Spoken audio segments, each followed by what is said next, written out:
Difference వస్తూనే ఉంది ఈ 25,000లో. ఇంత జరిగినా సరే, ఇన్ఫ్లేషన్ అన్నది మారుతూ ఉన్నా సరే, ఇంకా కంపెనీస్ ఆ స్టాగ్నెంట్ ఆ పర్టికులర్ 25K 4 lakhs LPA అన్నది అట్లాగే ఫిక్స్ చేసి ఫ్రీజ్ చేసి పెట్టినారు. And they want you to work 80 hours a week, 70 hours a week, 90 hours a week.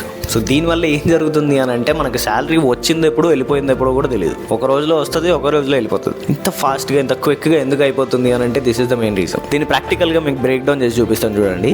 మీకు మంత్ ఎండ్కి శాలరీ 25K వచ్చింది, దాంట్లో 5 to 10K పీజీకి వెళ్తుంది, మిగిలింది 15K. హాస్టల్ ఫుడ్ గ్యాప్ రావడం వల్ల, బయట ఫుడ్ తినడం వల్ల మనకి 6 నుంచి 8,000 రూపీస్ పోతుంది. మనం మిగిలింది ఎంత? 15,000లో 8,000 తీసేస్తే మనకు మిగిలింది 7,000.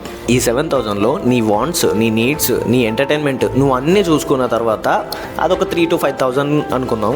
మనకు మిగిలింది 7,000 minus 3,000 అంటే 4,000. 25,000 minus 4,000 అంటే nearly 21,000. That's already 20,000. Already 20,000 cross అయిపోయింది. ఇప్పుడు మనకు మిగిలింది 4,000. ఈ 4,000 మళ్ళీ మీరు ఇంటికి పంపించాలి.